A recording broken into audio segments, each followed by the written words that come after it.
Eu vou contar uma coisa que guardei por 50 anos. 50 anos sem falar para ninguém. Nem para os meus filhos, nem para as minhas amigas, nem para minha irmã mais velha, que é minha confidente de tudo. As pessoas até hoje me perguntam: Dona Helena, como é que a senhora conseguiu? Como a senhora aguentou o João todos esses anos? E eu sempre sorrio e desvio o assunto. Mas hoje eu vou falar a verdade. Quando eu me casei, eu tinha apenas 16 anos. 16. Era 1967. Eu era uma menina do interior, virgem, pura, não sabia de nada. Nada mesmo. Minha mãe nunca me explicou direito como eram as coisas entre homem e mulher. O João tinha 35 anos, era fazendeiro, homem rico, respeitado, mas tinha uma fama que todo mundo conhecia na região.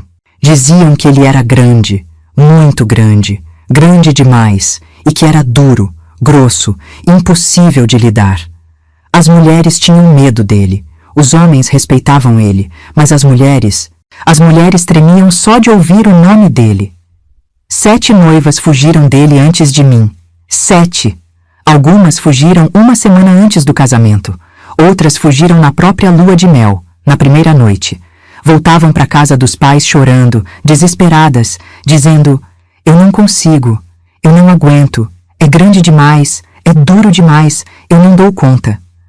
Uma delas ficou 3 dias de cama, de tão machucada que ficou. Outra nunca mais quis casar depois, ficou traumatizada pro resto da vida. As comadres da cidade cochichavam quando eu passava. Coitada da Helena, tão novinha, tão pequenininha, como é que essa menina vai aguentar aquele homem?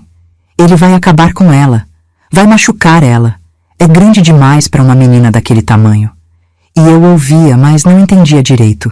Eu era inocente demais.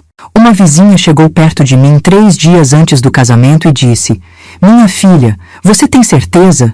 O João é muito, muito grande, entende? É grosso, é duro. Ele não sabe controlar a força dele. Ele vai em cima com tudo, sem dó, sem delicadeza. As outras não aguentaram.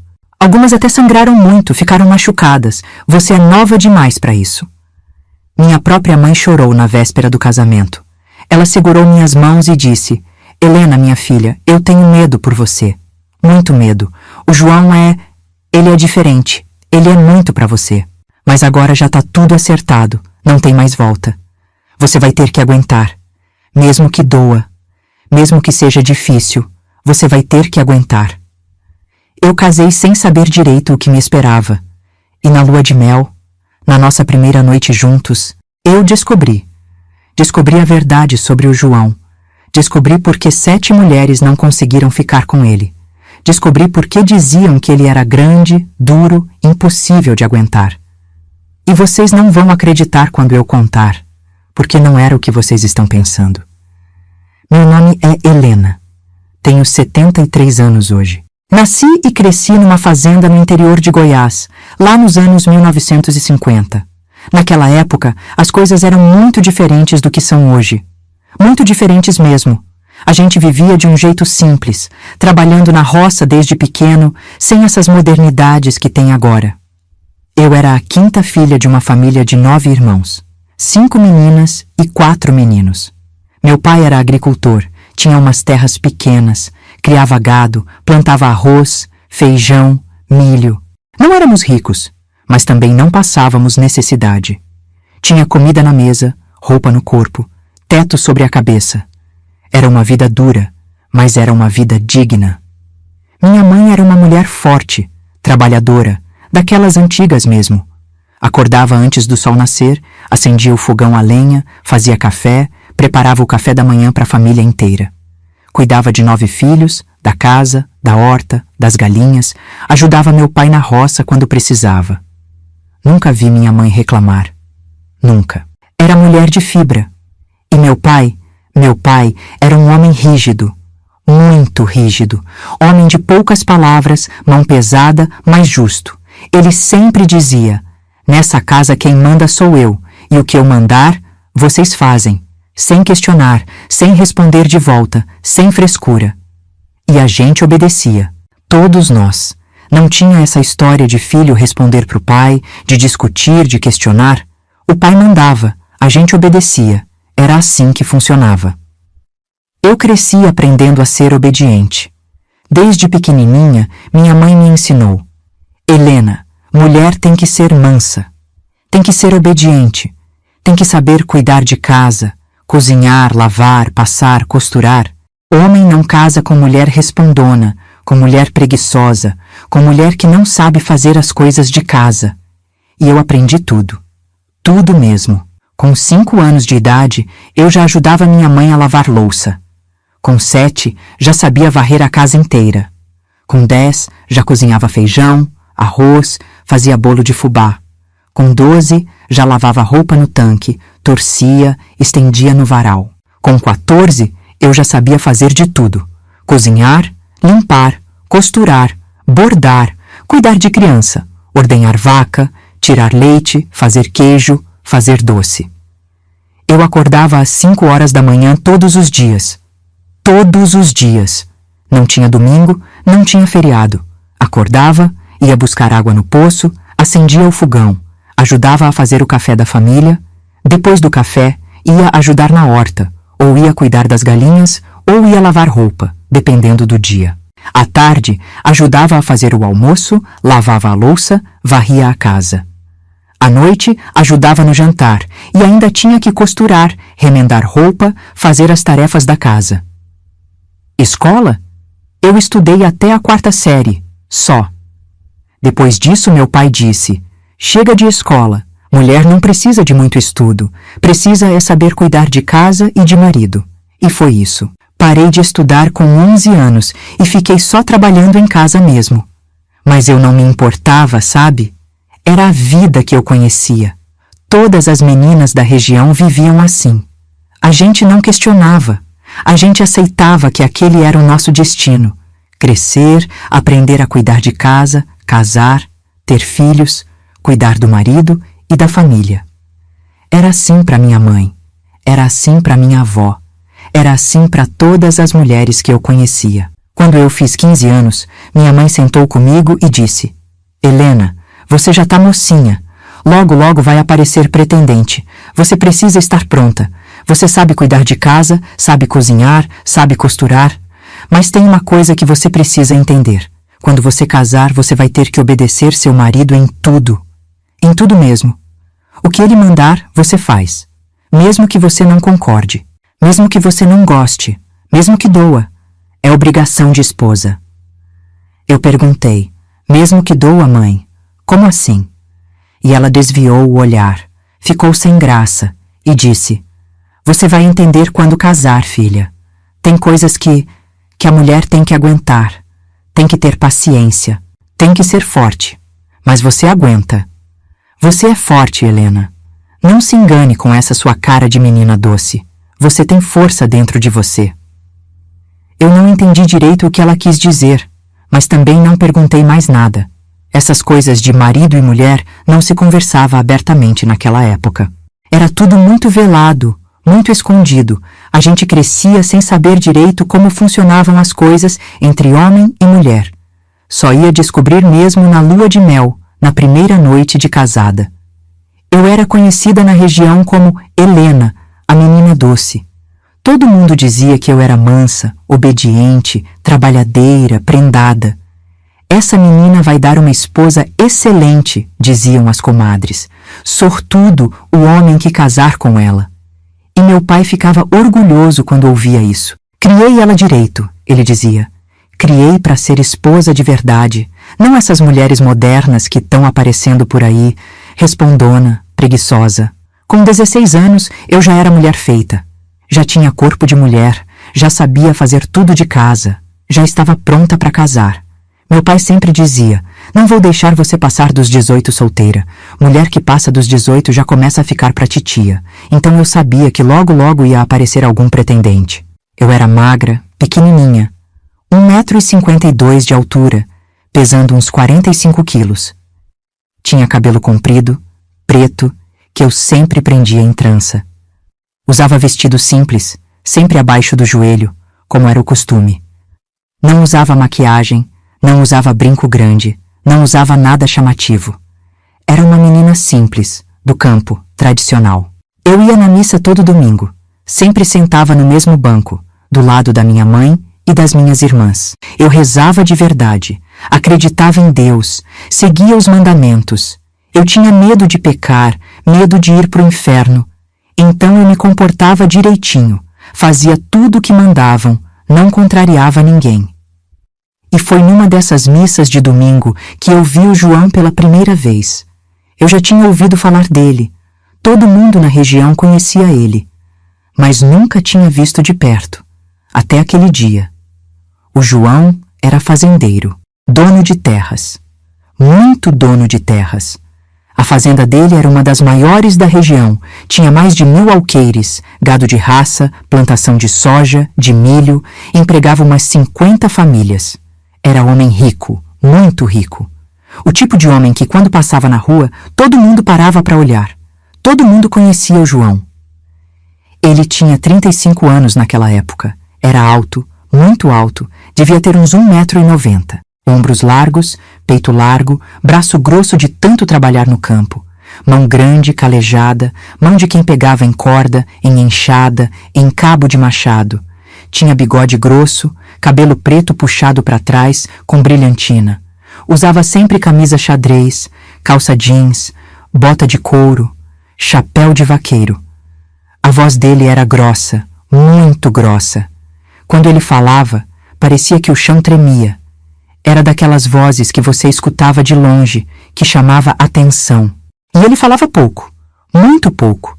Era homem de poucas palavras, do tipo que quando abria a boca, todo mundo calava para ouvir. Não era de ficar conversando, de ficar dando risada, de ficar fazendo gracinha. Era sério, fechado, meio emburrado o tempo todo. Os homens da região respeitavam ele. Muito. Quando o João chegava na feira, na venda, no bar, os homens cumprimentavam com respeito. Bom dia, seu João. Como vai, seu João? Ninguém chamava ele só de João, não. Era sempre seu João, com respeito. Porque ele impunha respeito. Ele tinha aquele jeito de quem não aceita desaforo, de quem não leva desaforo para casa. Diziam que ele era bom patrão, pagava em dia, tratava bem os funcionários. Mas era exigente, muito exigente. Queria as coisas do jeito dele, na hora dele, sem erro, sem atraso. Se algum peão fizesse alguma coisa errada, ele não gritava, não xingava. Ele só olhava, e aquele olhar já era suficiente. O cara ficava gelado, porque o João tinha um olhar pesado, daqueles que atravessa a alma da pessoa. Mas tinha uma coisa sobre o João que todo mundo comentava. Todo mundo mesmo. Era sobre as noivas dele. Ou melhor, sobre as noivas que ele teve e que não viraram esposas, porque o João tinha tentado casar 7 vezes antes de mim. 7 vezes, e nenhuma deu certo. A primeira foi quando ele tinha 22 anos. Era uma moça da cidade vizinha, filha de um comerciante. Noivaram, marcaram casamento, tudo certo. Mas uma semana antes da data, a moça sumiu. Fugiu de casa no meio da noite, deixou um bilhete para os pais dizendo que não ia casar de jeito nenhum, que preferia morrer solteira. Os pais ficaram desesperados, procuraram ela por toda parte, acharam ela 3 dias depois na casa de uma tia em outra cidade. E quando perguntaram por que ela tinha fugido, ela só dizia: "Eu não consigo, eu não aguento, não me obriguem pelo amor de Deus." Nunca ninguém soube direito o motivo. Mas as línguas maldosas começaram a falar. A segunda noiva foi 2 anos depois. Essa chegou a casar. Teve a festa, a igreja, tudo certinho. Mas na lua de mel, na primeira noite, aconteceu alguma coisa. A moça voltou correndo para a casa dos pais no meio da madrugada, ainda de camisola, descalça, chorando feito louca. Bateu na porta da casa dos pais desesperada, gritando: me acode, pelo amor de Deus." A mãe dela abriu a porta e ficou apavorada com o estado da filha. Ela estava tremendo, pálida, os olhos arregalados de susto. Pediu anulação do casamento no dia seguinte. Nunca mais quis ver o João na frente. E quando perguntavam o que tinha acontecido, ela só balançava a cabeça e chorava. Depois dessa, vieram mais 5. 5 tentativas de casamento que não deram certo. Uma fugiu 2 dias antes do casamento. Outra durou 3 dias de casada e foi embora, deixou tudo para trás, roupa, móveis, tudo. Outra ficou 1 semana, tentou aguentar, mas não conseguiu. Outra nem chegou a noivar direito. Quando ficou sabendo de certas coisas sobre o João, desistiu na hora. E a última, essa era uma viúva de 30 e poucos anos, mulher experiente já, que tinha sido casada antes. Todo mundo achava que essa ia aguentar, mas não aguentou. Ficou 2 meses tentando e desistiu.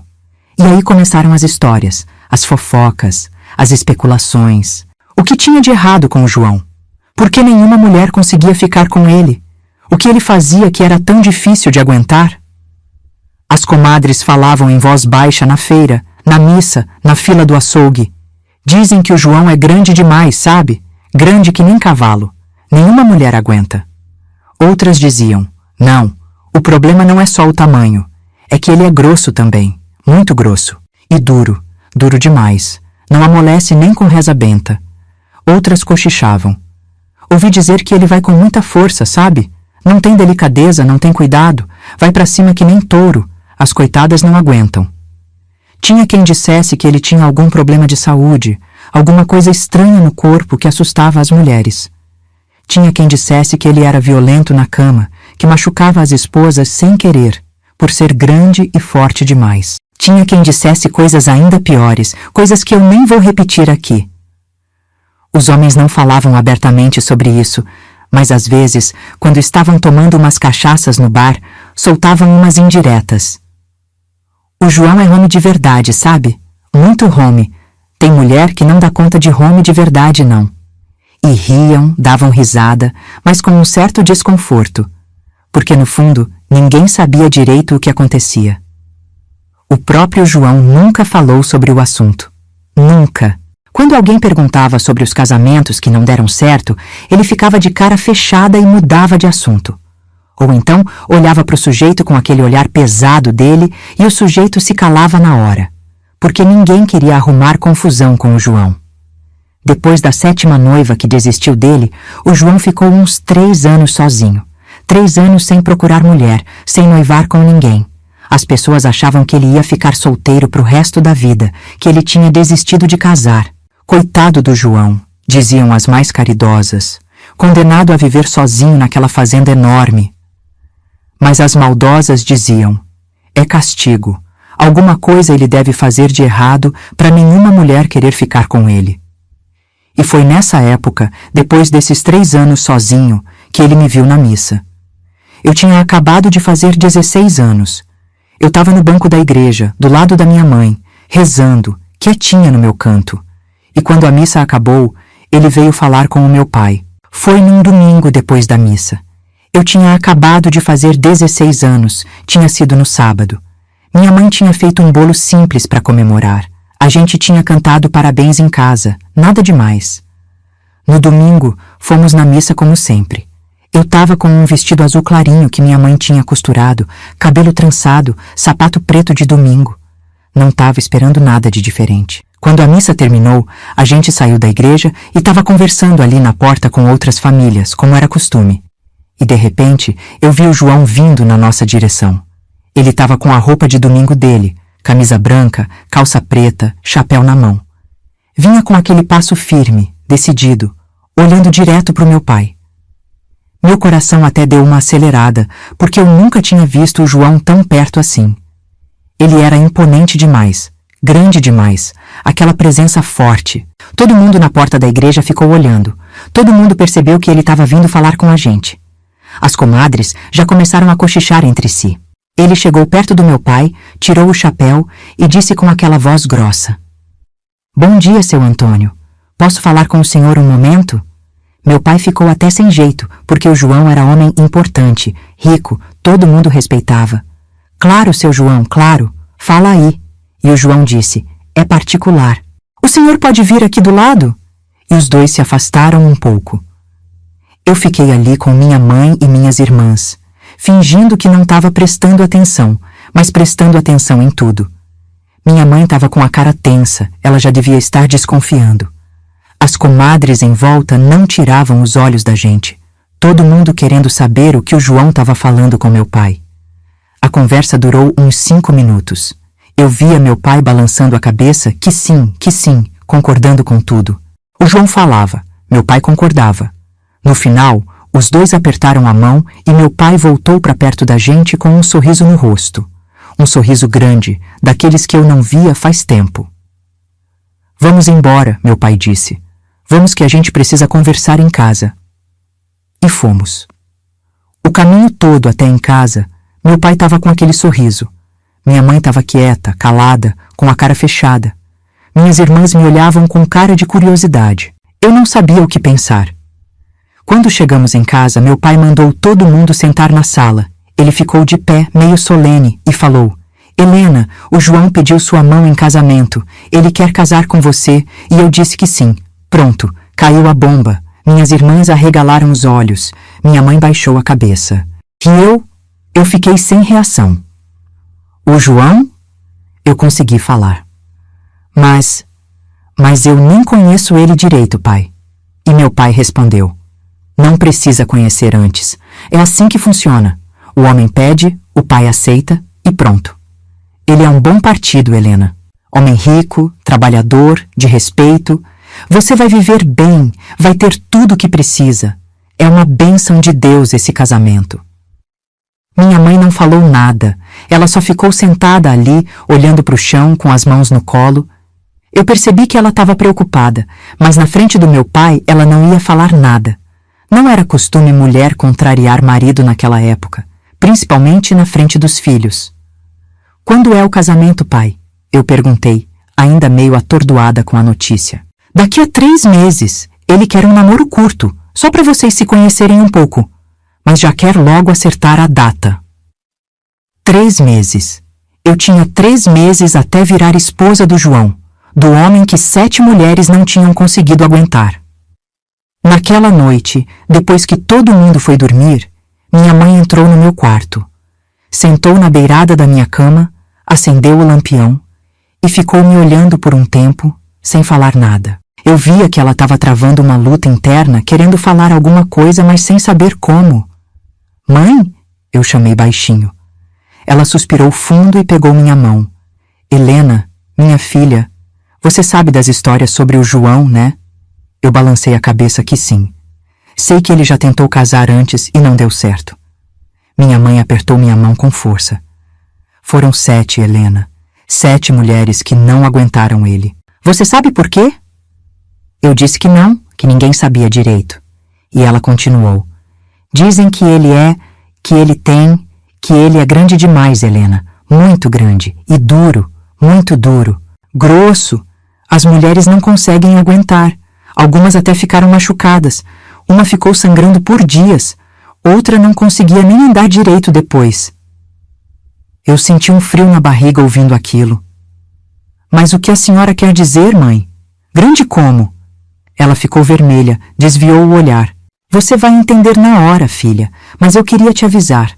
Vai doer muito, principalmente na primeira vez. E com o João vai doer mais ainda, porque ele é diferente. A senhora está dizendo que eu não devia casar com ele? Eu perguntei, já sentindo lágrimas nos olhos. Minha mãe balançou a cabeça. Não é isso, filha. Seu pai já aceitou. Não tem mais volta. E o João é um bom partido, isso é verdade. É só que você precisa se preparar. Precisa ser forte. Precisa ter paciência. E precisa obedecer ele, Helena. Em tudo. Principalmente nessas coisas de marido e mulher. Você não pode recusar, não pode negar, não pode reclamar. Mesmo que doa. Mesmo que seja difícil. É obrigação de esposa. Nos 3 meses seguintes foi uma loucura. Todo mundo falando sobre o meu casamento. As comadres me abordavam na rua, na feira, na igreja, sempre com aquele ar de pena misturado com curiosidade mórbida. Ai, Helena, você é tão novinha, tão pequenininha. Tomara que dê tudo certo, viu? Mas o jeito que elas falavam parecia que estavam dizendo, coitada, vai sofrer. Uma vizinha mais velha me puxou de lado num dia e disse, olha, minha filha, eu vou te dar um conselho. Na primeira noite você bebe uma cachaça antes. Bebe mesmo, para relaxar. porque senão você não vai conseguir. Você vai travar toda, e aí vai doer ainda mais. Então bebe uma cachaçinha, fecha os olhos, reza 3 ave-marias e deixa acontecer. 1 hora passa. Outra me disse: leva um pano grosso, Helena, porque você vai sangrar muito. Com o tamanho dele, você vai sangrar mais ainda. Então leva uns panos, umas toalhas, para não sujar tudo. Eu ouvia aquilo tudo e ficava apavorada. O que me esperava? O que era tão terrível assim? O João e eu nos víamos uma vez por semana durante esses 3 meses. Ele ia na minha casa no domingo à tarde, ficava umas 2 horas, sempre com meus pais por perto. A gente conversava pouco. Ele perguntava se eu estava bem, se precisava de alguma coisa. Eu respondia que estava tudo bem. Ele ficava mais era me olhando, com aquele olhar intenso, penetrante, me estudando, e eu ficava nervosa, sem saber o que falar, brincando com as mãos no colo. Ele nunca tocou em mim nesses 3 meses, nem na mão. Nunca tentou me beijar, nunca tentou nada. Era tudo muito formal, muito distante, e aquilo me deixava ainda mais nervosa, porque eu não conseguia entender quem ele era de verdade. Será que ele era violento? Será que era bruto mesmo? Ou será que era só tímido, desajeitado? 1 semana antes do casamento, minha irmã mais velha, a Joana, que já era casada e tinha 2 filhos, me chamou no quarto dela. Helena, eu preciso te explicar umas coisas sobre a primeira noite. E ela tentou me explicar, toda sem jeito, toda vermelha, como funcionavam as coisas entre homem e mulher. Eu ouvi tudo chocada, porque eu não fazia ideia de que era daquele jeito. E com o João, ela disse no final, vai ser mais difícil, porque ele é muito grande. Todo mundo sabe disso. Então você vai ter que ter muita paciência, Helena, muita mesmo, e vai ter que deixar ele fazer o que ele quiser, porque se você resistir, se você tentar impedir, vai ser pior, vai machucar mais ainda. Eu dormi chorando naquela noite. O dia do casamento chegou. Era um sábado de manhã, céu azul, sol forte, típico de Goiás. A cerimônia foi na igreja da cidade às 9 horas. Eu acordei às 5 da manhã, não consegui dormir direito a noite toda. Fiquei deitada olhando para o teto, pensando no que ia acontecer naquela noite. Meu estômago estava embrulhado de nervoso. Minha mãe e minhas irmãs me ajudaram a me arrumar. O vestido de noiva era simples, branco, de mangas compridas, saia rodada até o chão, véu curto, grinalda de flores brancas no cabelo. Minha mãe penteou meu cabelo, prendeu a grinalda, ajeitou o véu. O tempo todo ela estava com os olhos marejados, segurando o choro. Quando terminou de me arrumar, ela me abraçou forte e sussurrou no meu ouvido: seja forte, minha filha, muito forte. A igreja estava cheia. Parecia que a cidade inteira tinha ido assistir o casamento. Todo mundo queria ver se dessa vez o João ia conseguir se casar de verdade, se a noiva não ia fugir no meio da cerimônia. Eu sentia o peso de todos aqueles olhares em cima de mim. Olhares de curiosidade, de pena, de expectativa. Quando eu entrei na igreja no braço do meu pai, vi o João lá na frente esperando. Ele estava com terno preto, camisa branca, gravata preta, cabelo penteado para trás. Parecia ainda maior de terno, ainda mais imponente. Ele me olhou entrar e não desviou os olhos de mim nem por um segundo. Aquele olhar intenso, fixo, que me deixava com as pernas bambas. A cerimônia passou num borrão. Eu não lembro direito o que o padre falou. Só lembro que na hora dos votos, quando eu tinha que dizer sim, minha voz saiu trêmula, fininha. E quando o João disse sim, a voz dele ecoou pela igreja inteira, firme, decidida, sem hesitação nenhuma. Na hora de trocar as alianças, quando ele pegou minha mão para colocar a aliança, eu senti como a mão dele era enorme, calejada, forte. Minha mão parecia de criança perto da dele. Quando o padre disse, pode beijar a noiva, meu coração quase parou. Foi o primeiro beijo da minha vida. O João se inclinou, levantou o véu, segurou meu rosto com as 2 mãos, aquelas mãos enormes, e me beijou. Foi um beijo rápido, respeitoso, só um selinho. Mas mesmo assim, eu senti a força dele, a intensidade. Quando ele se afastou, eu estava tremendo. Depois da cerimônia, teve o almoço na fazenda dele. fazenda era linda, enorme, com uma casa-sede grande, toda de tijolo aparente, varanda enorme, jardim bem cuidado. Devia ter umas 200 pessoas no almoço. Comida farta, churrasco, saladas, bebida, música ao vivo, sanfoneiro tocando, todo mundo comendo, bebendo, dançando, se divertindo. Eu mal consegui comer. Meu estômago estava fechado. Toda hora alguém vinha falar comigo, dar parabéns, fazer piada. Os homens davam tapinhas nas costas do João e faziam aquelas piadinhas de casamento que os homens fazem. E aí, João, dessa vez vai conseguir, né? Cuidado para não assustar a menina. Vai com calma, rapaz. E riam, aquela risada boba de homem bêbado. O João não ria, ele só ficava sério, de cara fechada. As mulheres vinham falar comigo com aquele ar de pena. Que Deus te proteja, minha filha. Fica com Deus, Helena. Tenha fé que tudo vai dar certo. Mas o jeito que elas falavam parecia despedida, como se eu tivesse indo para a guerra, não para a lua de mel. A festa durou até o fim da tarde. Quando o sol começou a se pôr, o João veio até mim e disse: "Vamos." Só isso. Vamos. Eu me despedi da minha família. Minha mãe me abraçou chorando. Meu pai me beijou na testa e disse: "Você é mulher dele agora. Obedece ele em tudo." Minhas irmãs me abraçaram com os olhos cheios de lágrimas. Eu entrei na caminhonete do João, ele deu a volta, entrou, ligou o motor e a gente foi embora. A lua de mel ia ser ali mesmo, na fazenda. A gente não ia viajar para lugar nenhum. Era costume na época, principalmente no interior. A gente ia ficar uns dias sozinhos na casa, sem receber visita, sem sair. Só nós dois. O caminho da festa até a casa-sede foi curto, uns 5 minutos de caminhonete. Mas pareceu uma eternidade. A gente não conversou nada. Ele dirigindo, eu olhando pela janela, o coração disparado. O sol já tinha se posto, estava começando a escurecer. Quando chegamos na casa, ele estacionou, desligou o motor e ficou parado ali por um momento. Eu achei que ele ia dizer alguma coisa, mas ele não disse nada. Só abriu a porta, desceu, deu a volta, abriu minha porta e me ajudou a descer. A casa estava vazia. Todos os empregados tinham folga nesses primeiros dias. Era só nós dois.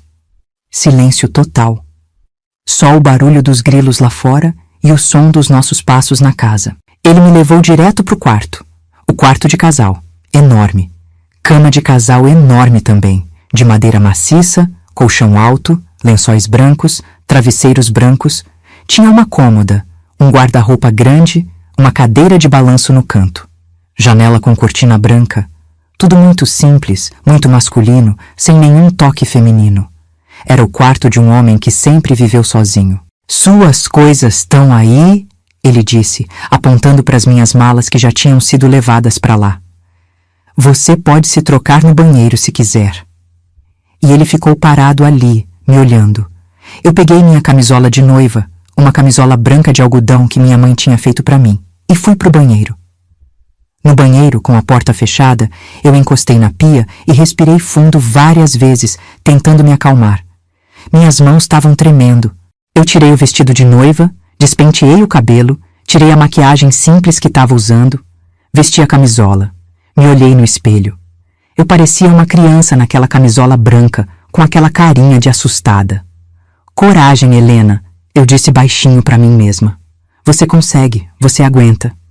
Quando saí do banheiro, ele estava sentado na beirada da cama, já sem o paletó, sem a gravata, só de camisa e calça. Ele me olhou de cima embaixo, demorado. Aquele olhar que me deixava sem jeito. Eu fiquei parada ali na porta do banheiro, sem saber o que fazer, para onde ir. "Vem cá", ele disse, com aquela voz grossa. Eu dei uns passinhos na direção dele, devagar. Quando cheguei perto, ele estendeu a mão para mim. Eu coloquei minha mão na dele. Ele puxou de leve, me fazendo sentar na beirada da cama do lado dele. A gente ficou ali sentados, lado a lado, em silêncio por uns minutos. Então ele virou para mim, segurou meu rosto com as 2 mãos, me obrigou a olhar nos olhos dele e disse: "Helena, eu sei o que andam falando de mim. Sei que você deve ter ouvido um monte de história. Sei que você tá com medo. Eu não respondi nada, só olhei para ele com os olhos arregalados. Mas eu preciso que você entenda uma coisa. Eu preciso que você saiba a verdade. Meu coração estava batendo tão forte que eu achava que ele ia ouvir. Eu sou um homem duro, Helena, muito duro. Sempre fui. E as outras não aguentaram porque não conseguiram lidar com o meu jeito. Mas você é diferente. Você é nova, você é maleável ainda. Você pode aprender, você pode se acostumar. Eu não estava entendendo direito o que ele estava querendo dizer. Acostumar com o quê? Com o tamanho dele? Com a força dele? Ele continuou. Eu vou te falar uma coisa agora e você vai entender por que as outras fugiram de mim. Por que nenhuma aguentou? Ele soltou meu rosto, ficou de pé e começou a desabotoar a camisa. Ele começou a desabotoar a camisa, devagar, um botão de cada vez. Eu estava sentada ali na beirada da cama, olhando, o coração batendo tão forte que doía no peito. Eu pensava, agora eu vou ver. Agora eu vou descobrir o que todas aquelas mulheres viram que as fez fugir. Minhas mãos estavam suadas, frias. Eu apertava os dedos uma na outra para tentar parar de tremer. Ele tirou a camisa. Eu vi o corpo dele. Peito largo, musculoso, cheio de pelo. Braços grossos, fortes, cicatrizes aqui e ali, marcas de trabalho pesado. Era o corpo de um homem que trabalhou a vida inteira no campo, pegando peso, domando animal, lidando com coisa bruta.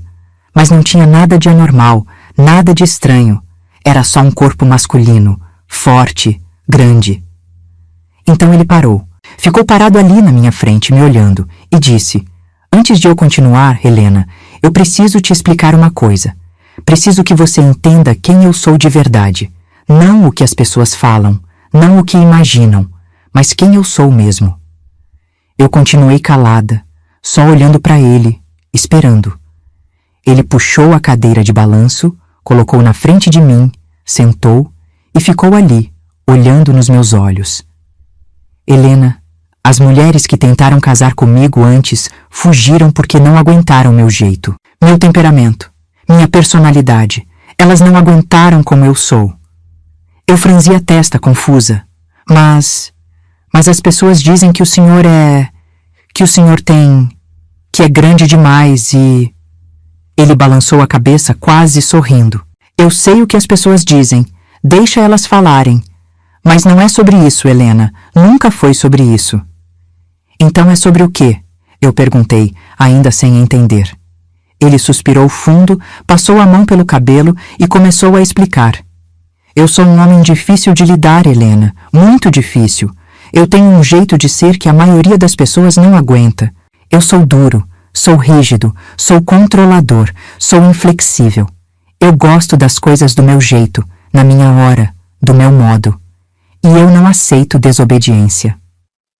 Ele se inclinou para frente, cotovelos nos joelhos, mãos entrelaçadas. Quando eu acordo de manhã, eu acordo às 5 horas. Sempre, todo dia, e eu quero café pronto às 5:05. Não às 5:10, não às 5:15, às 5:05. Quente, forte, do jeito que eu gosto, com pão na mesa, manteiga, queijo, tudo certinho, tudo no lugar. Se eu chegar em casa ao meio-dia, eu quero almoço pronto. Não quero ter que esperar. Não quero comida requentada, não quero comida fria. Quero comida feita na hora, cheirando, quentinha, arroz, feijão, carne, salada, farofa, do jeito que eu gosto, no tempero que eu gosto. À noite, quando eu voltar do trabalho, eu quero a casa limpa, chão varrido, móveis sem poeira, roupa lavada e passada, tudo no seu lugar. Não quero ver bagunça, não quero ver desleixo, não quero ver preguiça. Eu quero ordem, Helena. Eu preciso de ordem. Ele fez uma pausa, me olhando para ver se eu estava entendendo. Eu estava começando a entender, mas ainda não completamente. Ele continuou. Eu não sou de conversa, Helena. Eu não sou de ficar batendo papo, de ficar contando como foi meu dia, de ficar dando carinho, fazendo gracinha. Eu sou seco. Eu sou direto. Se eu tiver que falar alguma coisa, eu falo uma vez só. Não fico repetindo. Não fico explicando 2, 3 vezes. Falei uma vez. Você tem que entender. Se eu mandar você fazer alguma coisa, você faz. na hora. Sem questionar, sem perguntar por quê, sem discutir. Eu mando, você obedece. Simples assim. Eu não aceito resposta, não aceito contestação, não aceito mulher que quer ter opinião sobre tudo, que quer decidir as coisas, que quer mandar também. Na minha casa, quem manda sou eu. Sempre foi assim, sempre vai ser assim. Ele se levantou da cadeira, começou a andar de um lado para o outro do quarto, as mãos nas costas. A primeira noiva fugiu quando eu expliquei para ela como eu era. Ela disse que não ia viver numa prisão, que não ia ser empregada de ninguém. A segunda tentou aguentar. Ficou uma noite. No dia seguinte, eu pedi para ela fazer o café do jeito que eu gostava. Ela fez diferente. Falei que estava errado. Pedi para fazer de novo. Ela se recusou. Disse que o café estava bom daquele jeito, que eu era exigente demais. Eu disse que na minha casa as coisas são do meu jeito. Ela pegou as malas e foi embora. A terceira durou 3 dias. No terceiro dia, eu cheguei em casa e a casa estava uma bagunça. Louça suja na pia, roupa espalhada, chão sem varrer. Perguntei por que ela não tinha feito o serviço. Ela disse que estava cansada, que tinha tido dor de cabeça. Eu disse que cansaço não é desculpa, que todo mundo fica cansado, mas tem que cumprir as obrigações. Ela começou a chorar, disse que eu era insensível, que não tinha coração. Foi embora no dia seguinte. A quarta não aguentou meu jeito de falar. Disse que eu era grosso, que não tinha educação, que tratava ela como se fosse inferior. A quinta não aguentou a rotina. Disse que se sentia presa, que não tinha liberdade, que tinha que pedir autorização para tudo. A sexta não aguentou meu silêncio. Disse que eu não conversava, que ela se sentia sozinha mesmo estando casada. E a sétima tentou me mudar. Tentou me fazer ser diferente. Durou 2 meses tentando. No final, desistiu e foi embora. Ele parou de andar, ficou parado na minha frente. É isso, Helena. Esse é o problema. Não é o que as fofoqueiras dizem por aí. Não é nada físico, nada anatômico, nada sexual. É meu jeito, meu temperamento, minha personalidade. Eu sou durão, eu sou difícil, eu sou exigente, eu sou controlador, eu sou autoritário e eu não mudo. Eu não sei ser diferente, eu sou assim. Naquela hora, tudo fez sentido. Tudo. As histórias que eu tinha ouvido, os comentários das comadres, os cochichos na feira. Ele é grande e duro demais. Não era sobre o corpo dele. Era sobre a personalidade dele. Nenhuma mulher aguenta, não era sobre força física. Era sobre o temperamento dele. É grosso, é impossível de lidar. Não era sobre anatomia. Era sobre o jeito dele de ser. Eu fiquei ali sentada, processando tudo aquilo. E de repente, senti um alívio tão grande que quase desabei a chorar. Eu tinha passado 3 meses apavorada, imaginando horrores, achando que ia sofrer fisicamente, que ia ser machucada, que ia passar por alguma coisa terrível. E no final, era só isso. Ele era só um homem rígido, controlador, autoritário, um homem difícil de lidar, mas não um monstro. E você tá me contando isso por quê? Eu perguntei. A voz ainda trêmula, mas mais firme agora. Ele me olhou sério. Porque eu quero que você saiba no que você está se metendo. Eu quero te dar a chance de ir embora agora, antes de consumar o casamento. Se você não aguenta, se você não aceita viver do meu jeito, é melhor você ir embora agora. Pega suas coisas e volta para casa dos seus pais. Eu falo com o padre, a gente anula o casamento, sem problema, sem briga, sem escândalo. Mas se você ficar, ele continuou, se você aceitar, você tem que entender que não tem volta. Você vai ter que viver do meu jeito. Você vai ter que me obedecer em tudo. Você vai ter que aceitar que eu sou assim e que eu não vou mudar. Você aceita? Eu fiquei olhando para ele, pensando em tudo que ele tinha falado.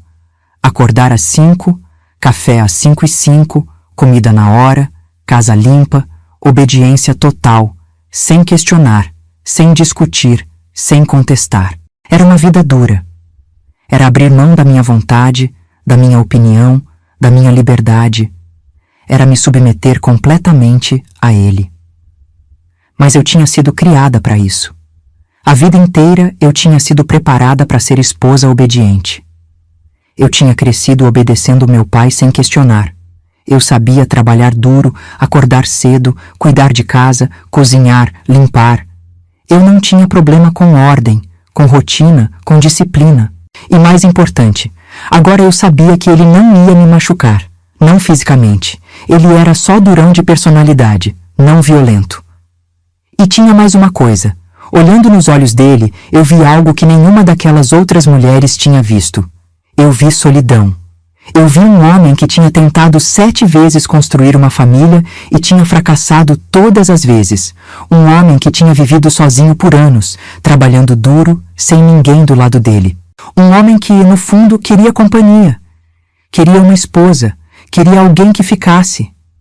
Respirei fundo, olhei direto nos olhos dele e disse: eu aceito. Quando eu disse eu aceito, eu vi alguma coisa mudar no rosto dele. Foi sutil, mas eu percebi. Os ombros dele relaxaram um pouco, a mandíbula afrouxou, os olhos ficaram menos duros. Era como se ele tivesse estado segurando a respiração esse tempo todo, esperando eu dizer que ia embora e finalmente pudesse respirar. Pela primeira vez, alguém tinha aceitado ele do jeito que ele era. Ele se aproximou, pegou minha mão, apertou de leve e disse: então a gente tem um acordo. Você vai fazer tudo do meu jeito. E eu vou cuidar de você. Você não vai passar necessidade, não vai passar fome, não vai passar frio. Tudo o que você precisar, eu providencio. Mas em troca, você me obedece, sem questionar. Eu balancei a cabeça que sim. Sem questionar, eu repeti. Naquela primeira noite, a gente não fez nada além de conversar. Ele me explicou a rotina da casa, os horários, o jeito que ele gostava das coisas. Me mostrou a cozinha, onde ficava cada coisa, como ele gostava o café, como ele gostava a comida. Me mostrou onde ficava o tanque de lavar roupa, o varal, o ferro de passar. Me explicou que dia vinha a empregada ajudar com faxina pesada, mas que o básico do dia a dia era comigo. A gente dormiu na mesma cama, mas ele nem encostou em mim. Ficou no lado dele, eu no meu. Eu achei estranho porque era noite de núpcias, era para ter acontecido alguma coisa. Mas ele simplesmente disse: amanhã a gente começa a rotina. Você precisa estar descansada. E apagou a luz. Dormi melhor do que eu imaginava que ia dormir. No dia seguinte começou a vida de casada de verdade. Acordei às 5 da manhã com ele me chamando. Helena, levanta. É hora. Pulei da cama, ainda meio grogue de sono, fui para a cozinha. Acendi o fogão a lenha, coloquei a água para ferver, preparei o café do jeito que ele tinha me ensinado. Às 5:05, o café estava pronto, fumegando na mesa. Ele sentou, tomou um gole e disse: tá bom. Foi o primeiro elogio que recebi dele. Os primeiros meses foram difíceis, muito difíceis. Não porque ele fosse violento ou agressivo, mas porque a exigência era constante. Tudo tinha que ser perfeito, tudo tinha que ser do jeito dele. A comida tinha que ter o sal na medida exata, o tempero certo, a consistência certa. A casa tinha que estar impecável, sem um cisco no chão, sem uma almofada fora do lugar. A roupa tinha que estar passadinha, sem uma ruga, dobrada do jeito que ele gostava. E ele não elogiava quando estava certo.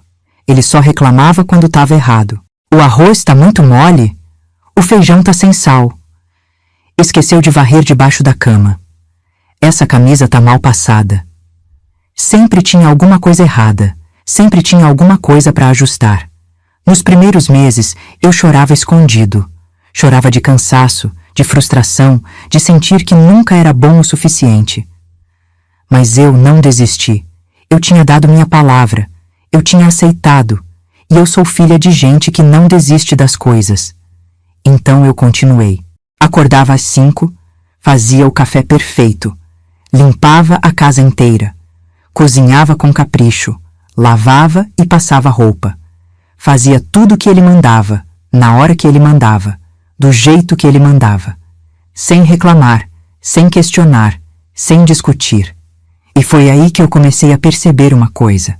Eu comecei a perceber que ele estava testando. Ele queria ver se eu ia desistir como as outras.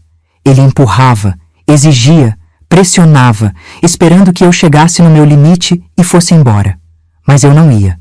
E quanto mais eu ficava, quanto mais eu aguentava, mais ele ia relaxando.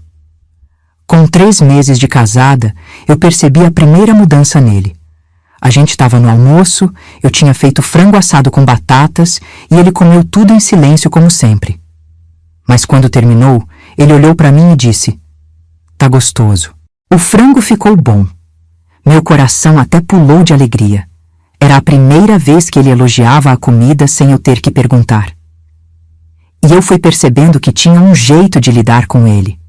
Um jeito de ir domando aquele gênio difícil, sem confrontar, sem brigar, sem desobedecer diretamente. Eu comecei a usar estratégia, inteligência, paciência. Por exemplo, ele gostava da comida muito salgada. Salgada que nem água do mar. No começo, eu fazia do jeito dele, mesmo achando horrível. Mas a cada semana, eu ia diminuindo o sal um pouquinho. Tão devagar que ele nem percebia. Em 6 meses, a comida estava no ponto normal e ele nunca reclamou. Outro exemplo. Ele não gostava de conversar. Quando chegava em casa, queria silêncio. No começo, eu respeitava isso religiosamente. Ficava calada, não perguntava nada, não falava nada. Mas aos poucos, eu comecei a fazer perguntas pequenas. "Como foi lá na roça hoje?" Ele respondia com uma palavra só: "Bem." Mas eu não desistia. No dia seguinte: "E o gado? Tá tudo certo?" "Tá." Outro dia: "Choveu lá no pasto?" "Choveu." Perguntas pequenas, respostas curtas, mas era um começo. Com 6 meses de casada, ele já conversava um pouco mais. Não muito, mas mais do que no começo. Às vezes, ele chegava e contava alguma coisa do dia dele. "O bezerro nasceu hoje. Vendi 10 cabeças de gado. O trator quebrou." Eram frases curtas, mas era ele compartilhando a vida dele comigo. E eu percebia que ele gostava quando eu mostrava interesse, quando eu fazia perguntas sobre o trabalho dele, sobre as decisões que ele tomava. Então, eu comecei a usar outra estratégia. Eu comecei a pedir a opinião dele sobre coisas pequenas. "Seu João, o senhor acha que eu devia fazer esse bolo ou aquele? O senhor prefere que eu lave roupa na segunda ou na terça? O senhor quer que eu plante tomate ou pimentão na horta?" No começo, ele ficava até surpreso. Ninguém nunca tinha pedido a opinião dele sobre essas coisas domésticas. Ele achava que homem não se metia em coisa de casa. Mas eu percebia que ele gostava de ser consultado, de ter voz sobre tudo. E mais importante, eu comecei a elogiar ele. Todos os dias eu achava alguma coisa para elogiar. "Que homem trabalhador o senhor é, seu João. Sai de madrugada, volta de noite, nunca para. Como o senhor é inteligente com os negócios. Todo mundo respeita o senhor. Que sorte eu tenho de ter um marido tão capaz, tão forte." No começo, ele ficava sem jeito. Não sabia reagir. Desviava o olhar, resmungava alguma coisa. Mas eu via que ele ficava contente. Com 1 ano de casada, a transformação era visível. Ele ainda era durão? Era. Ainda era exigente? Era. Ainda queria as coisas do jeito dele? Queria. Mas tinha amolecido uns 50%. Ele conversava mais. Ria de vez em quando, uma risada rara, mas acontecia. Fazia carinho em mim às vezes, passava a mão no meu cabelo, segurava minha mão. Pequenos gestos, mas que significavam muito vindo dele. E o mais importante, ele começou a me pedir opinião sobre coisas sérias. "Helena, o que você acha? Eu devia vender esse lote de terra ou esperar? Você acha que eu devia contratar mais um peão ou tá bom assim?" Ele estava me incluindo nas decisões. Estava me tratando como parceira, não só como empregada. E aquilo me deixava feliz, me dava sensação de valor. Eu percebi que tinha descoberto o segredo que 7 mulheres antes de mim não tinham descoberto. Elas tentaram brigar com ele, tentaram confrontar, tentaram mudar ele na força. E ele resistiu, ficou mais duro ainda, e elas desistiram. Mas eu não briguei, eu não confrontei. Eu aceitei ele do jeito que ele era, e fui moldando ele aos pouquinhos, com paciência, com estratégia, com doçura.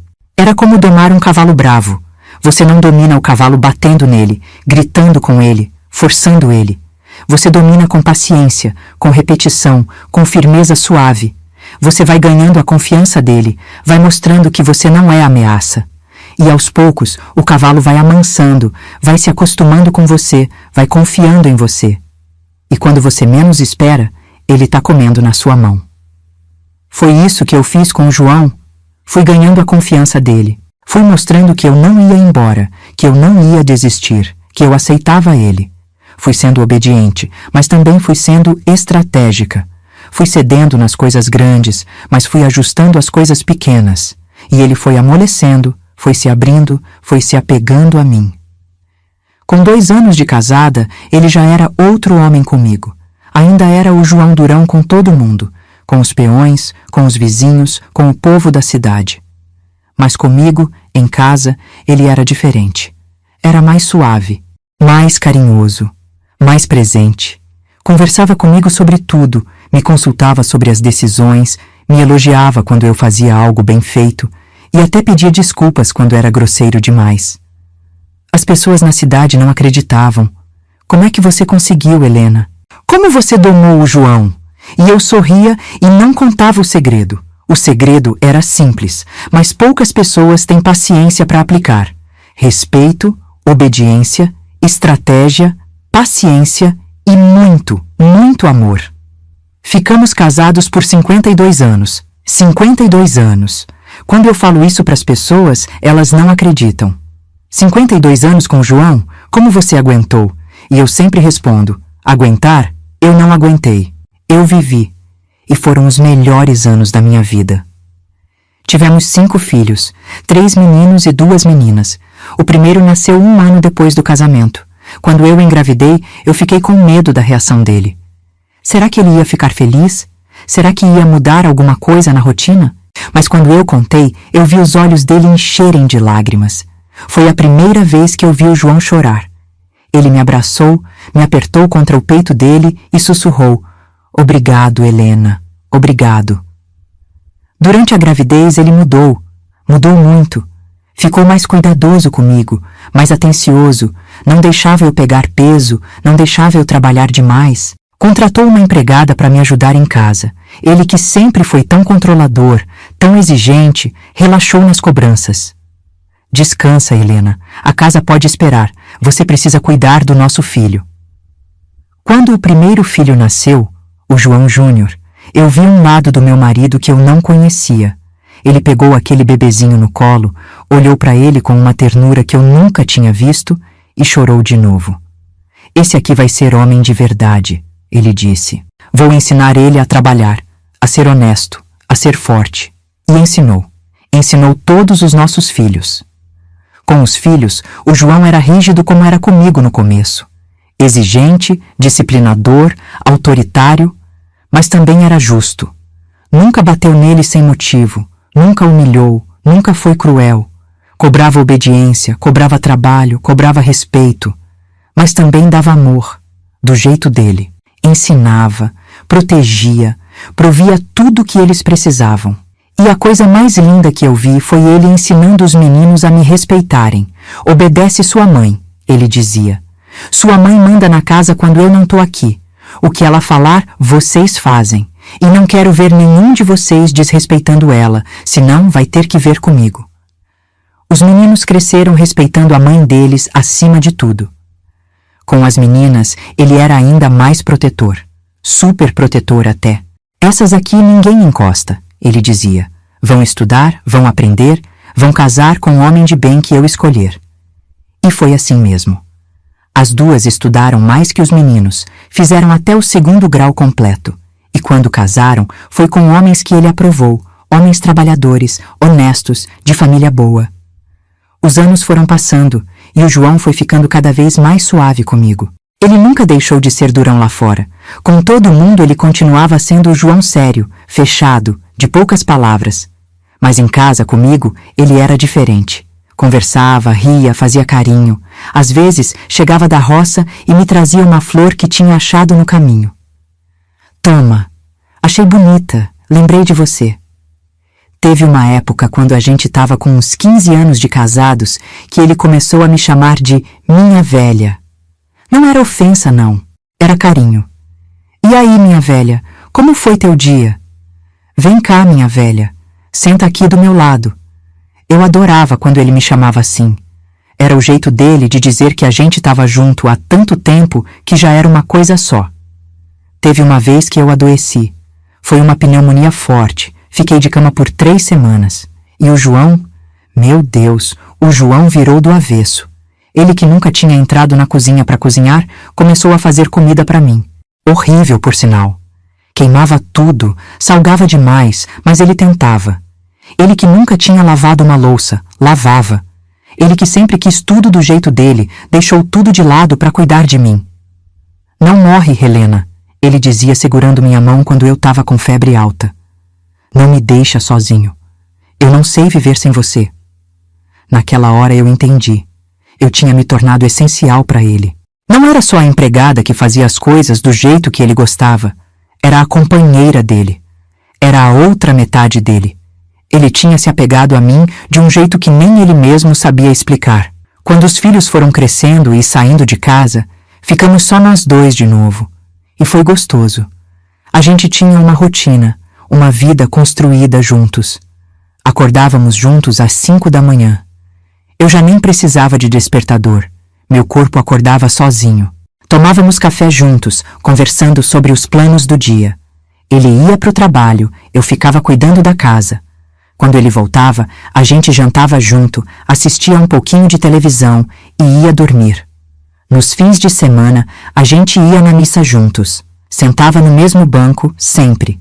Ele do meu lado, segurando minha mão durante a homilia.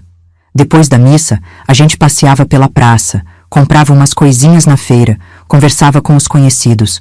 Todo mundo comentava. Que casal bonito! Tantos anos juntos e ainda tão grudados. E era verdade, a gente era grudado. Não porque a gente fosse daqueles casais melosos que ficam se beijando na frente dos outros, fazendo escândalo. Não. A gente era grudado de uma forma mais profunda. Era companheirismo de verdade, era parceria. Era respeito mútuo. Era amor construído ao longo de décadas, tijolo por tijolo, dia após dia. Teve uma noite, a gente já estava com uns 40 anos de casados, que ele virou para mim na cama e disse: Helena, você lembra quando a gente casou? Você lembra que eu te falei que eu era duro, que eu era difícil, que ninguém tinha aguentado? Eu disse que lembrava. Você foi a única que não desistiu de mim, ele continuou. Você foi a única que me aceitou do jeito que eu sou. E eu nunca agradeci direito por isso. Ele segurou minha mão, apertou e disse: Obrigado por ter ficado, Helena. Obrigado por ter tido paciência comigo. Obrigado por ter me ensinado que eu podia ser diferente sem deixar de ser eu mesmo. Você me fez um homem melhor. Você me deu uma família. Você me deu uma vida que eu nem sabia que eu queria. Obrigado. Eu chorei naquela noite. Chorei de emoção, porque eu percebi que tinha valido a pena. Todos os anos de esforço, de paciência, de estratégia, de abrir mão da minha vontade às vezes. Tinha valido a pena, porque a gente tinha construído algo lindo juntos, algo sólido, algo verdadeiro. O João morreu há 3 anos. Foi de infarto, no meio da roça, fazendo o que ele amava. Morreu com 74 anos, trabalhando até o último dia. Quando eu recebi a notícia, meu mundo desabou. 52 anos ao lado dele e, de repente, ele não estava mais ali. A casa ficou vazia. A cama ficou fria. O silêncio ficou pesado. No velório, veio gente de toda a região. Dezenas de pessoas que ele tinha ajudado ao longo da vida, funcionários que trabalharam com ele por décadas, vizinhos, amigos. E todo mundo falava a mesma coisa. Seu João era durão, mas era homem de bem. Era de palavra, era justo, era honesto, era trabalhador. E era verdade. Ele era tudo isso. Mas só eu sabia quem ele era de verdade. Só eu conhecia o João que existia dentro de casa. O João que fazia carinho, que elogiava, que agradecia, que chorava, que ria. O João que me chamava de minha velha com carinho.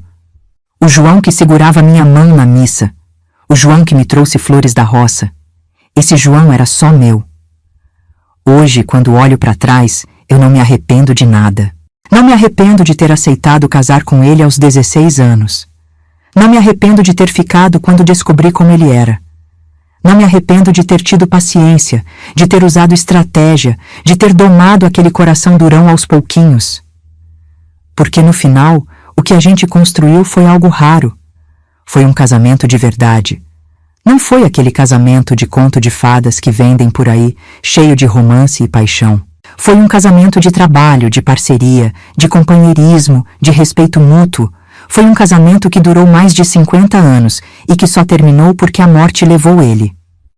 E quando me perguntam, como você aguentou o João? Eu sempre respondo a mesma coisa. Com muito respeito, muita paciência, muita estratégia e muito amor. Amor que se constrói dia após dia, não amor que aparece pronto. E funciona. Funciona mesmo. Agora eu vou contar a parte que ninguém sabe. A parte que nem meus filhos sabem. A parte que eu guardei só pra mim todos esses anos. Porque todo mundo acha que foi só eu que domei o João. Que foi só eu que tive paciência, que fui esperta, que usei estratégia. Mas não foi bem assim. Teve uma coisa que aconteceu que mudou tudo. Uma coisa que nem o João sabia que eu sabia. Foi uns 6 meses depois do casamento. Eu já estava mais acostumada com a rotina, já sabia fazer as coisas do jeito que ele gostava, já tinha pego o jeito de lidar com aquele temperamento difícil. Mas naquele dia, aconteceu uma coisa que me fez entender tudo. Entender de verdade quem era o João por baixo daquela casca dura. Era uma terça-feira de tarde. O João tinha ido resolver uns negócios na cidade e eu tinha ficado em casa cuidando das coisas. Eu estava limpando o escritório dele, um lugar que ele não deixava ninguém mexer, mas ele tinha me dado permissão para limpar, só tirar o pó, sem mexer em nada. E foi limpando uma prateleira alta que eu derrubei sem querer uma caixa velha de sapato que estava lá em cima. A caixa caiu no chão, a tampa saiu e espalhou um monte de papel, foto velha, carta. Eu fui juntando tudo para guardar de volta, com medo de ter bagunçado alguma coisa importante. E foi aí que eu vi. Uma foto antiga, amarelada, de uma mulher jovem segurando um bebê no colo. No verso da foto estava escrito com letra caprichada: João e sua mãe, 1932. Eu olhei aquela foto e meu coração apertou. Era o João bebê, pequenininho, no colo de uma mulher bonita, jovem, que sorria para a câmera. Eu nunca tinha visto foto da mãe dele. Ele nunca falava da família. Nunca. Quando eu perguntava sobre os pais dele, ele desviava o assunto, ficava de cara fechada, mudava de conversa. Eu só sabia que os pais dele tinham morrido quando ele era jovem, mais nada. Continuei olhando os papéis que tinham caído. Tinha cartas. Muitas cartas. Cartas velhas, amareladas pelo tempo, escritas à mão, com letra bonita e caprichada. Cartas dobradas com cuidado, guardadas naquela caixa há décadas. Eu sei que não devia ter lido. Eu sei. Mas a curiosidade foi mais forte. Peguei uma carta, desdobrei e comecei a ler. Era da mãe dele. O nome dela estava assinado no final. Com amor, sua mãe, Conceição. Conceição. Finalmente eu sabia o nome da mãe do meu marido. Uma carta que ela tinha escrito para ele quando ele era menino devia ter uns 10 ou 12 anos. E conforme eu ia lendo, meu coração ia apertando mais. Porque naquela carta tinha coisas, tinha palavras, tinha um tom que me deixou gelada. Eu li a primeira carta inteira, depois peguei outra, e outra, e outra. Eram muitas cartas, escritas ao longo de anos, desde quando o João era criança até quando ele já era um homem feito. E cada carta me mostrava um pedaço da história que eu não conhecia. Uma história que explicava tudo sobre por que o João era do jeito que era. As cartas falavam de coisas que eu nunca imaginei. Coisas sobre a infância dele, sobre a criação que ele teve, sobre o que aconteceu com a família dele. E quanto mais eu lia, mais eu entendia por que ele era tão duro. Por que ele era tão controlador. Por que ele não conseguia demonstrar sentimento. Por que ele tinha afastado 7 mulheres antes de mim. Tinha uma carta específica que me deixou arrepiada. Uma carta que a mãe dele escreveu quando ele tinha uns 15 anos. E nessa carta, ela contava uma coisa sobre o pai do João. sobre como o pai dele tinha morrido. E não foi acidente na fazenda como todo mundo dizia. Não foi. Foi outra coisa. Uma coisa muito pior. Uma coisa que mudou o João para sempre. E tinha mais. Tinha outra carta. Essa já de quando ele era adulto, devia ter uns 20 e poucos anos. A letra da mãe dele estava mais trêmula, mais fraca. Ela devia estar doente já. E nessa carta, ela pedia perdão. Ela pedia perdão para o João por uma coisa que ela tinha feito. Por uma decisão que ela tinha tomado quando ele era criança. Uma decisão que tinha moldado a vida inteira dele. Uma decisão que explicava por que ele era como era. Eu estava com as mãos tremendo segurando aquela carta. Meu coração batendo disparado. Lágrimas descendo no meu rosto. Porque naquela hora eu entendi. Eu entendi que o João não era só um homem durão por escolha. Ele era assim por causa do que tinha acontecido com ele. Por causa do que tinham feito com ele. Por causa do que ele tinha vivido e que ninguém sabia. E tinha mais coisas naquela caixa. Tinha documentos oficiais, com carimbos, com assinaturas. Tinha recortes de jornal velhos, amarelados, de um jornal de 1940. A notícia falava de um escândalo que tinha abalado a região inteira naquela época. E o nome da família do João estava ali, estava envolvido naquilo tudo. Tinha também uma certidão que quando eu li, eu quase desmaiei. Porque aquela certidão mostrava uma coisa que mudava tudo. Que explicava não só o jeito do João, mas também explicava por que ele nunca falava da família, porque ele nunca tinha amigos, porque ele vivia isolado naquela fazenda, porque as pessoas da região o respeitavam, mas também mantinham uma certa distância dele. E no fundo da caixa, embaixo de tudo, tinha uma última carta, uma carta diferente das outras. Não era da mãe dele, era de outra pessoa. Uma carta que começava assim: João, quando você ler isso, eu já vou estar morta. Mas antes de morrer, eu preciso que você saiba a verdade. A verdade sobre quem você realmente é. Eu comecei a ler aquela carta. Minhas mãos tremiam tanto que eu mal conseguia segurar o papel. E conforme eu ia lendo, linha por linha, palavra por palavra, eu ia entrando num estado de choque, porque o que estava escrito naquela carta, o que estava revelado ali, era impossível. Era impossível de acreditar. Mas estava ali, escrito, com data, com assinatura, com tudo. Eu tinha lido talvez metade da carta quando eu ouvi o barulho da caminhonete do João chegando. Meu coração quase parou. Ele tinha voltado mais cedo. Eu entrei em pânico. Rapidamente juntei todas as cartas, coloquei tudo de volta na caixa de qualquer jeito, subi na cadeira, coloquei a caixa de volta na prateleira. Desci, arrumei o escritório às pressas, peguei o pano de pó e fingi que estava limpando normalmente. Ele entrou em casa, me viu limpando o escritório, não desconfiou de nada. Tá tudo bem? Ele perguntou. Tudo, eu respondi, tentando controlar a voz trêmula. Mas por dentro eu estava um caos total, porque agora eu sabia. Eu sabia a verdade sobre o João. E aquela verdade mudava tudo. Naquela noite eu não consegui dormir. Fiquei deitada do lado dele na cama, olhando para o teto, com a cabeça explodindo de pensamentos. Eu ficava olhando para ele dormindo, aquele homem grande, forte, durão, e pensava: ninguém sabe, ninguém faz ideia do que você passou, do que você carrega. E meu coração doía por ele. Nos dias seguintes, eu fiquei diferente. Eu olhava para ele com outros olhos. Quando ele era grosso, quando ele cobrava as coisas, quando ele era duro demais, eu não ficava magoada como antes. Eu entendia. Eu sabia de onde vinha aquilo. Eu sabia que ele não era assim porque queria. Ele era assim porque tinha sido moldado pelas circunstâncias, pelas coisas horríveis que tinham acontecido com ele.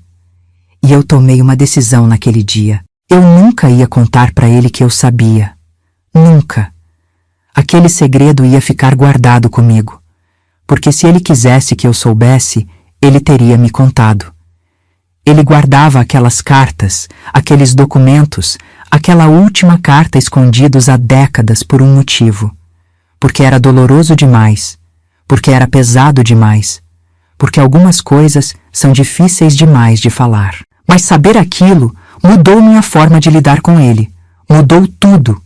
Eu passei a ter não só paciência, mas compaixão. Eu passei a entender que cada ordem dele, cada cobrança dele, cada momento de dureza dele era, na verdade, uma forma de manter controle, de não se sentir vulnerável, de não voltar para aquele lugar de dor que ele tinha vivido no passado. E eu comecei a amá-lo de um jeito diferente, mais profundo, porque eu não amava só o homem que ele era. Eu amava também o menino ferido que ele tinha sido. O menino que tinha passado por coisas terríveis e tinha sobrevivido virando pedra.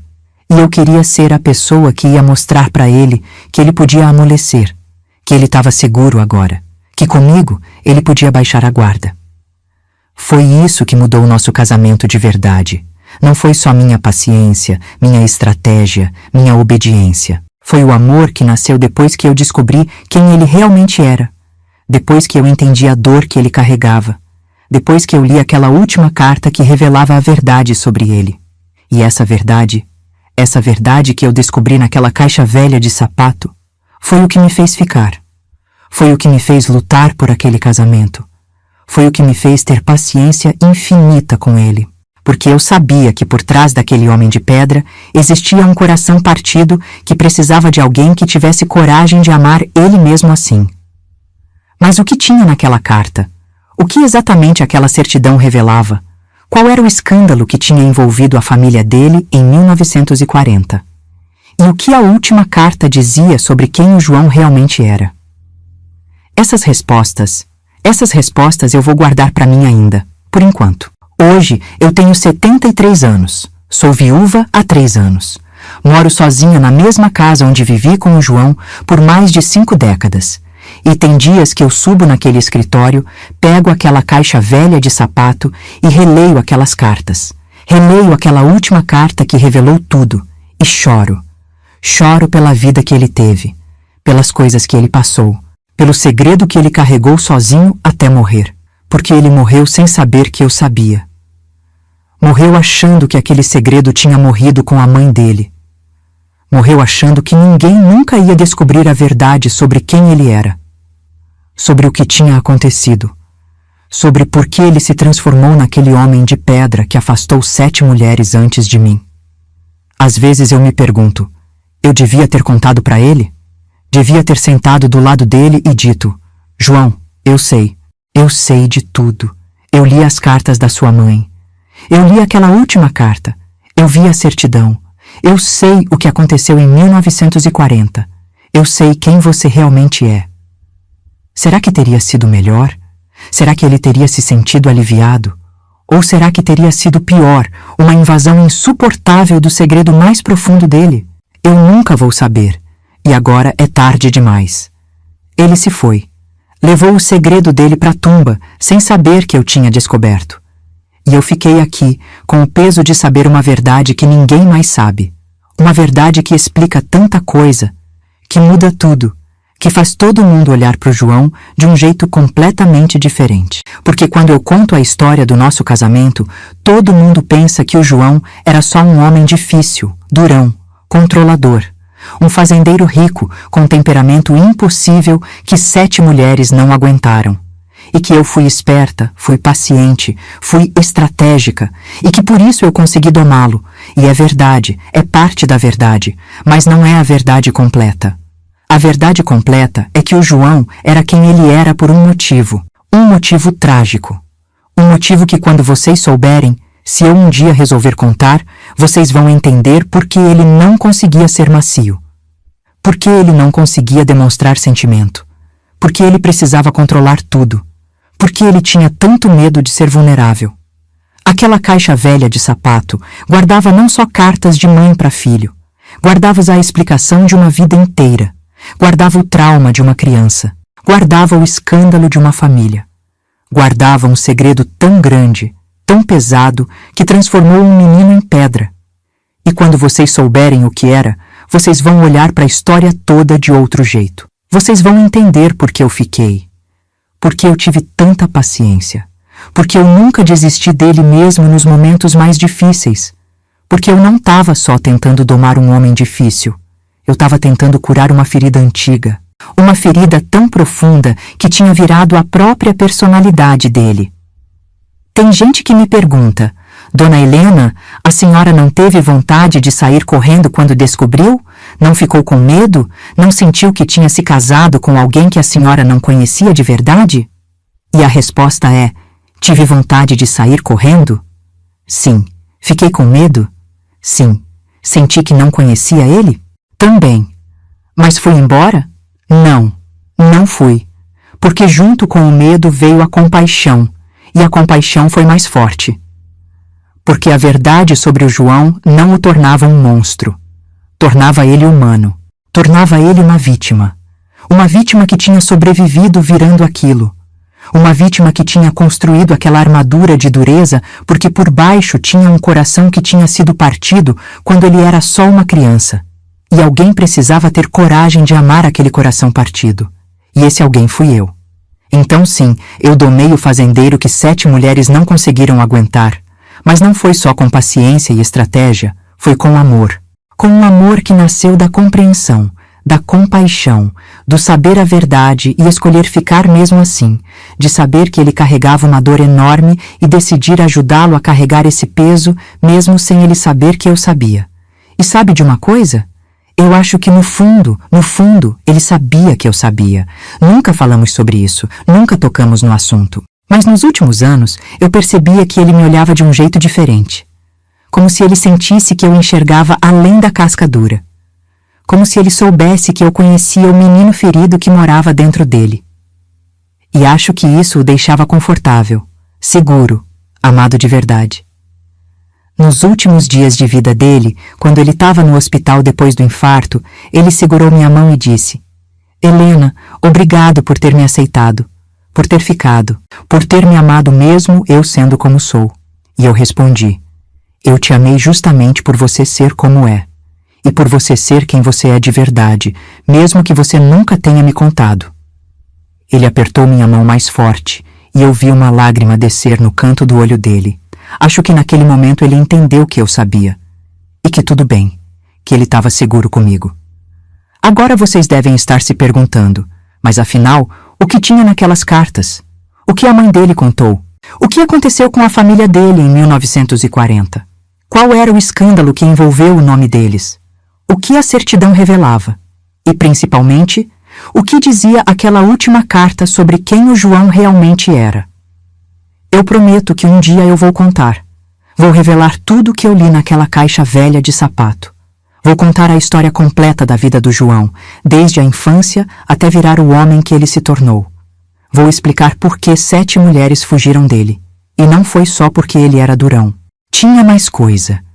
Muito mais. Coisas que essas mulheres descobriram e que as fizeram ir embora apavoradas. Vou contar sobre o pai dele e como ele realmente morreu. Não foi acidente. Foi outra coisa. Uma coisa que quando vocês souberem, vão entender muita coisa. Vou contar sobre a mãe dele, a Dona Conceição, e a decisão terrível que ela teve que tomar quando o João era criança. Uma decisão que moldou a vida dele inteira. Uma decisão que explica tudo.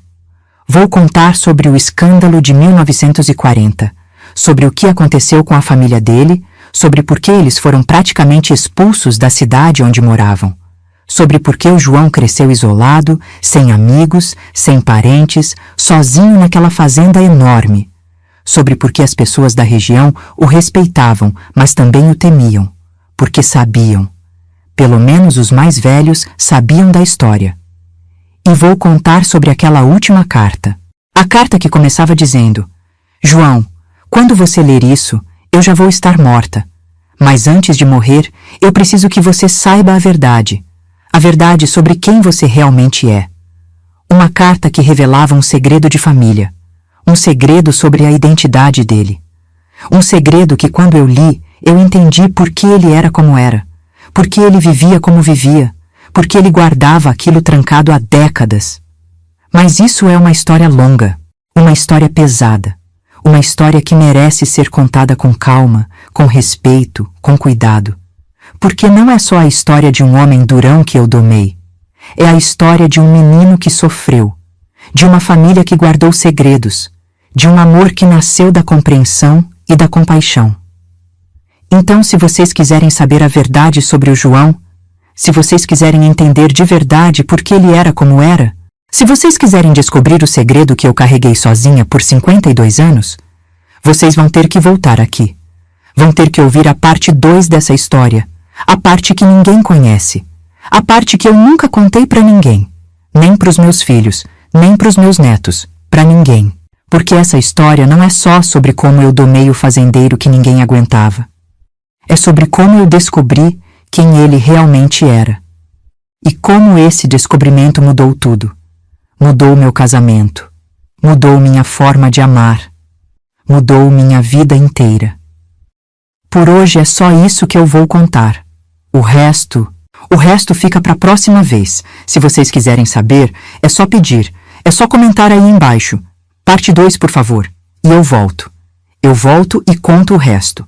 Conto a verdade toda, a verdade sobre o João, a verdade que eu guardei por mais de 50 anos. E garanto para vocês, quando souberem, vão entender por que essa não é só uma história de casamento. É uma história de sobrevivência, de trauma, de segredos de família, de amor que cura e de uma verdade tão chocante que mudou completamente a forma como eu via o homem com quem dividi mais de 5 décadas da minha vida. Então é isso. Por hoje é isso. A história de como uma menina de 16 anos domou o fazendeiro que 7 mulheres não conseguiram aguentar. Mas a história completa, a história da verdade sobre quem ele realmente era, essa fica para parte 2. Se vocês quiserem saber, me digam. Comentem aí embaixo. E eu volto. Eu prometo que volto. E quando eu voltar, vocês não vão acreditar no que vão ouvir. Ninguém acredita. Até mais, meus queridos.